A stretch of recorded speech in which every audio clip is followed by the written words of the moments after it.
Bible एक वर्ष में। नमस्कार, आप सबका बाइबल एक वर्ष में स्वागत है। आप सब ने जो कदम उठाया है प्रभु के वचन सुनने के लिए, यह हमारे जीवन के अंधेरों को दूर करेंगे और हमें प्रभु के प्रकाश में चलाएंगे। आज हम योशुआ के ग्रंथ का अध्याय 20-21, अय्यूब के ग्रंथ का अध्याय 2 और सुक्ति ग्रंथ का 6वां अध्याय सुनेंगे। प्रभु का वचन सुनने से पहले आइए हम ईश्वर से प्रार्थना करें। हे प्रभु, हम आपका वचन सुनने वाले हैं। हमारे मन की आंखें खोलें और हमें आध्यात्मिक प्रज्ञा दें ताकि हम आपको जान सकें और आपके वचन के अनुसार अपना जीवन जिए। यह हम मांगते हैं आपसे प्रभु यीशु के नाम, आमीन। योशुआ का ग्रंथ अध्याय 20। शरण नगर।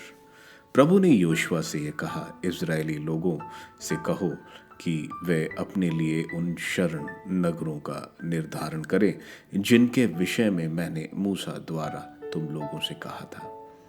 वहां उस व्यक्ति को रक्त के प्रतिशोधी से शरण मिलेगी जिसने अनजाने संयोग से किसी की हत्या की है।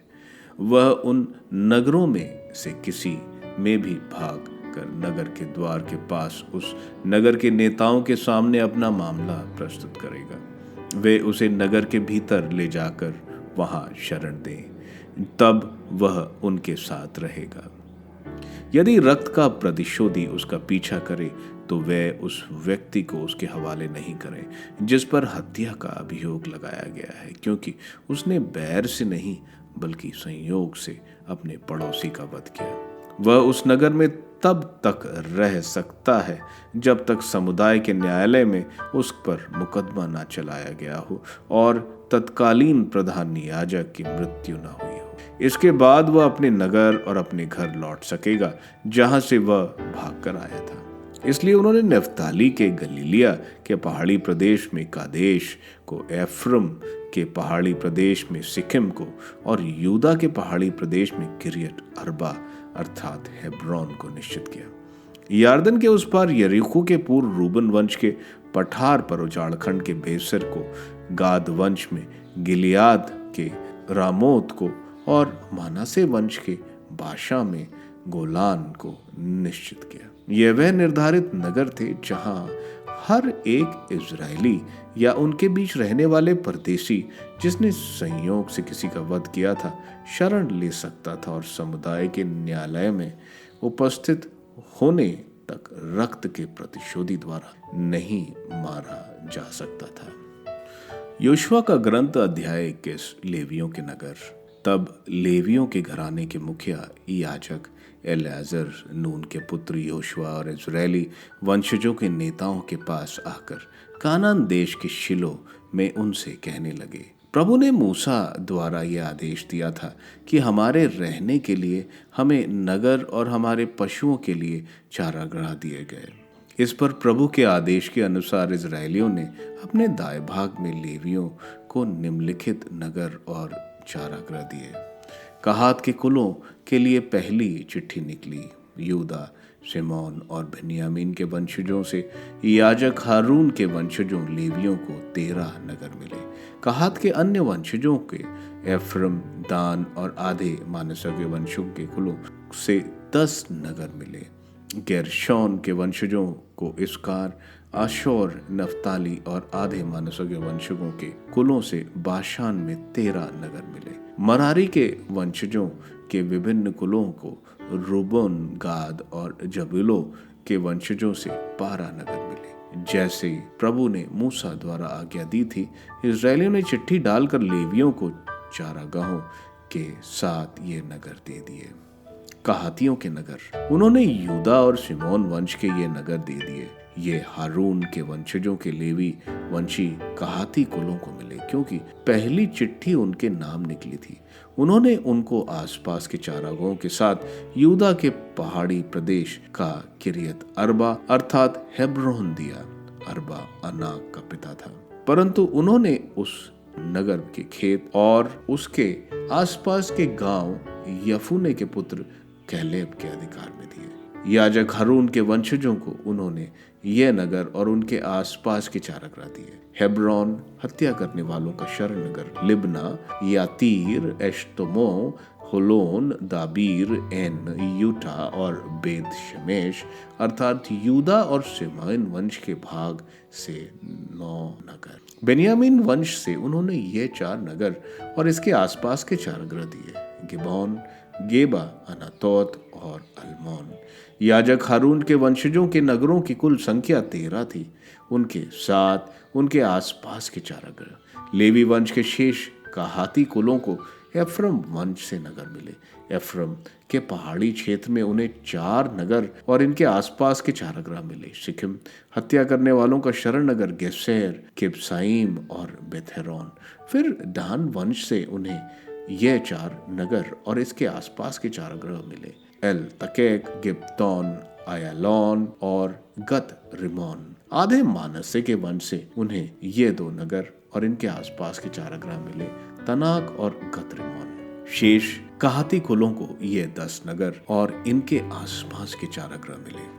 गेर्शोनियों के नगर, लेवी वंशी गेर्शोनी को ये नगर मिले। आधे मनश्शे के वंश से 2 नगर और उनके आसपास के चारागाह अर्थात बाशान का गोलान हत्या करने वालों की शरण नगर और बहिश्तरा। इसकार वंश से 4 नगर और इनके आसपास के चारागाह, किशयोन, दबरत, यर्मुत और एन गनीम।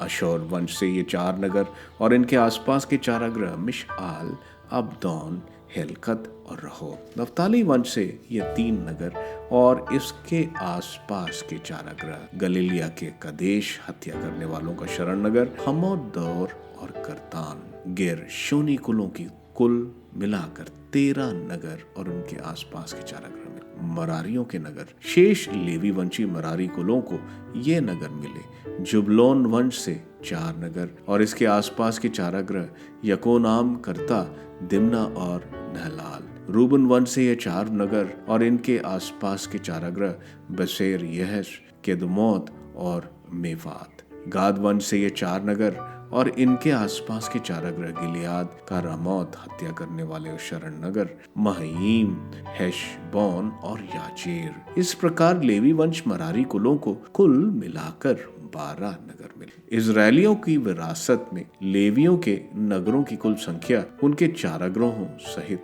48 थी। सब नगरों के आसपास चारागाह थे।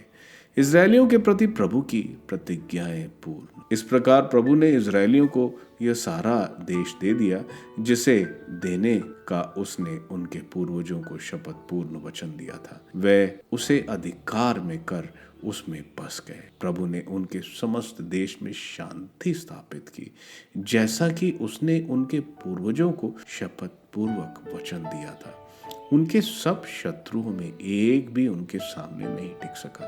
प्रभु ने उनके सब शत्रुओं को उनके हाथ में दे दिया।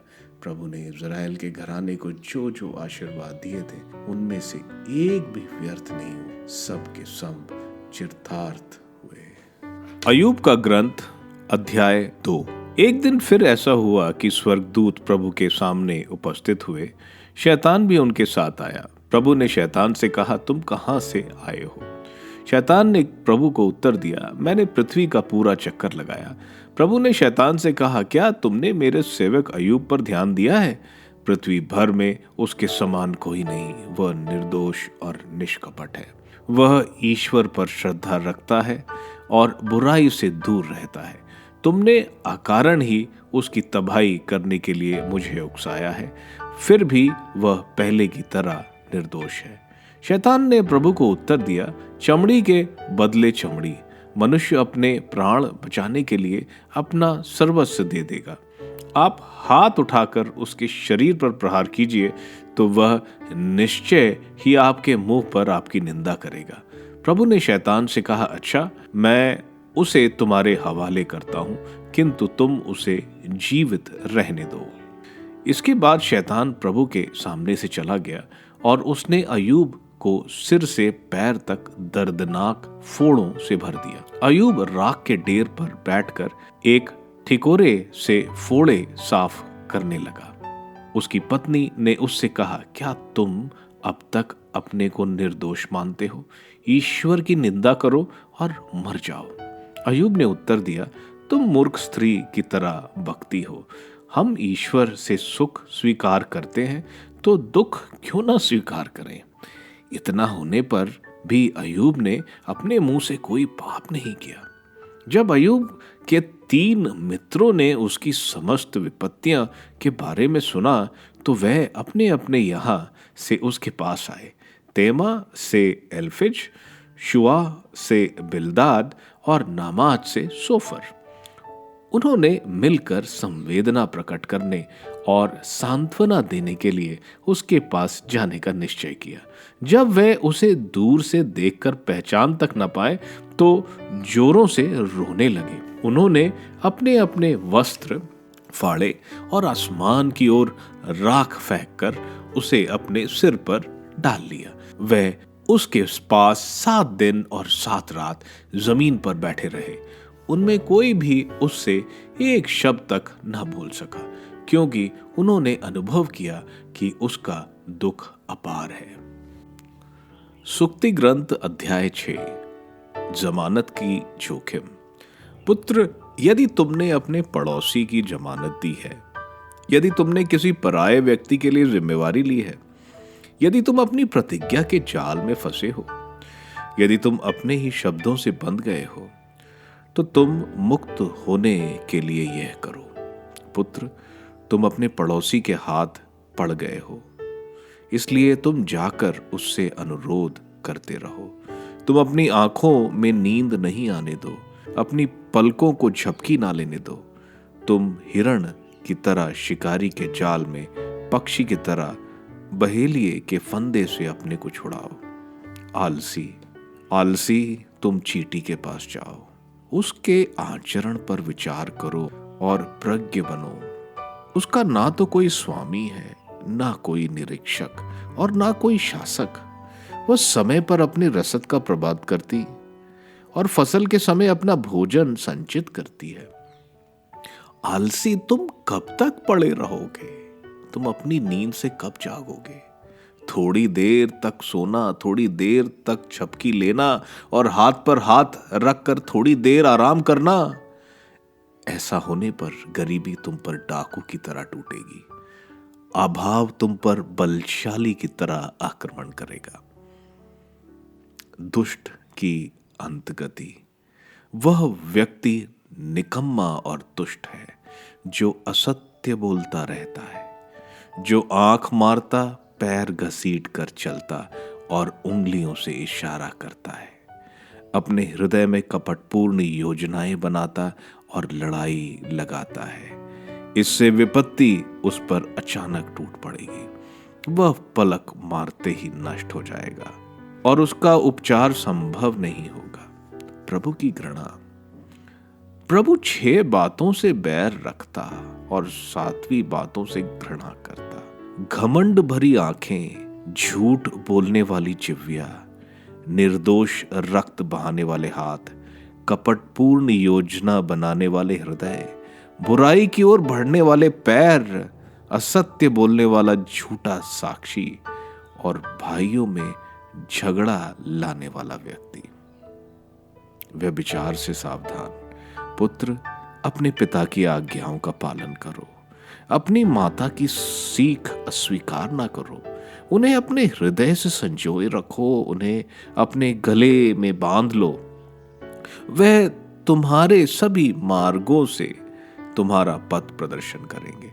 वे तुम्हारी शैया के पास तुम्हारी रखवाली करेंगी और तुम्हारे जागने पर तुमसे बातचीत करेंगी, क्योंकि ये आज्ञाएं दीपक हैं, यह शिक्षा ज्योति और अनुशासन की डांट जीवन मार्ग है, जिससे तुम व्यभिचारिणी से और परस्त्री के प्रलोभन से सावधान रहो। तुम अपने हृदय में उसके सौंदर्य की अभिलाषा मत करो, तुम उसके कटाक्ष के शिकार मत बनो, क्योंकि वैश्या तो रोटी के टुकड़े से खरीदी जा सकती है, किंतु व्यभिचारिणी तुम्हारे जीवन का विनाश करती है।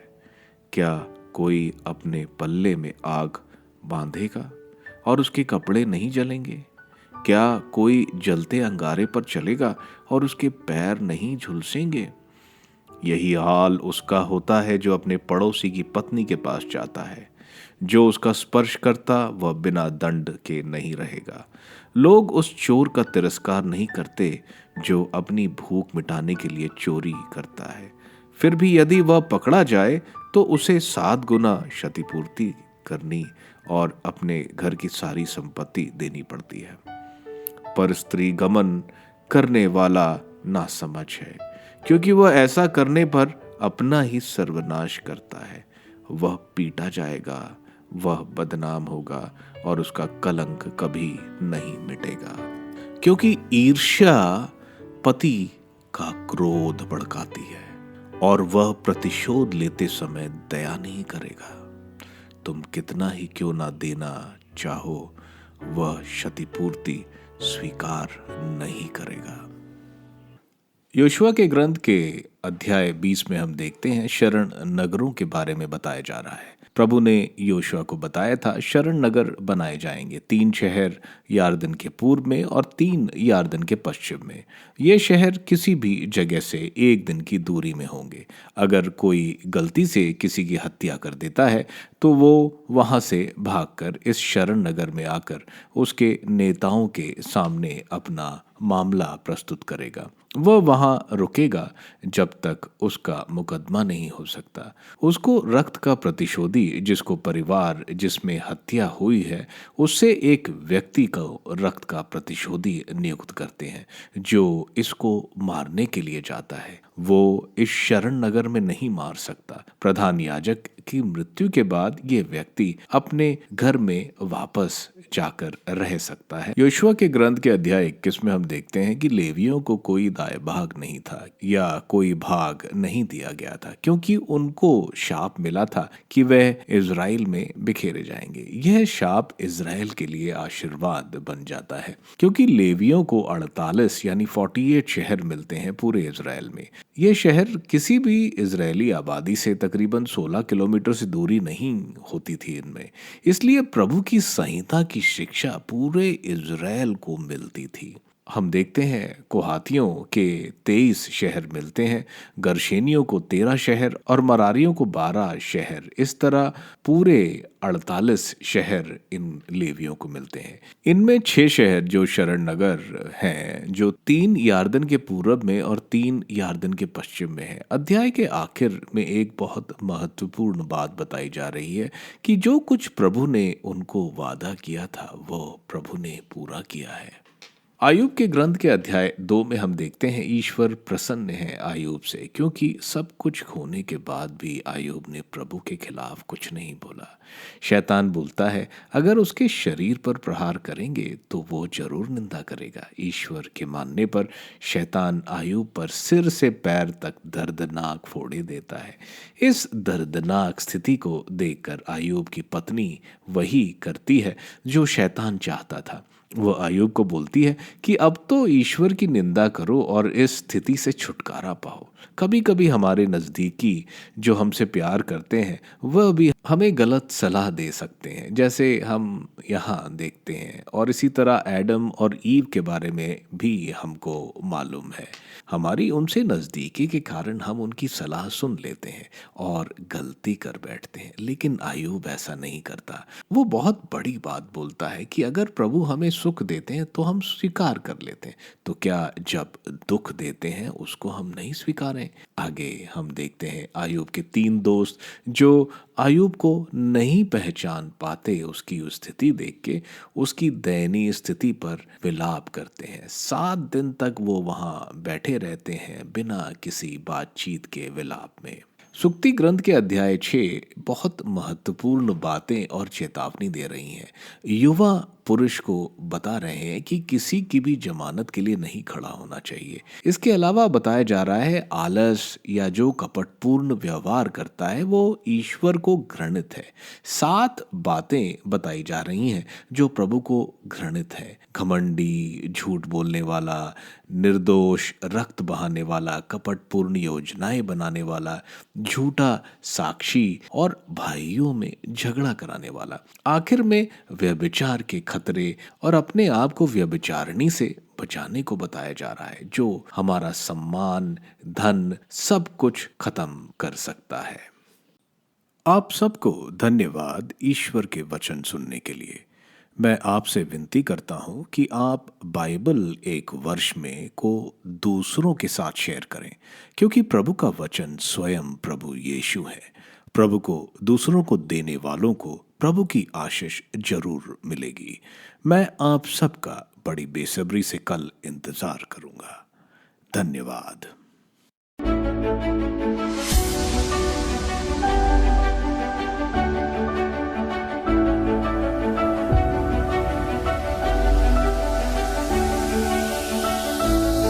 बाइबल एक वर्ष में।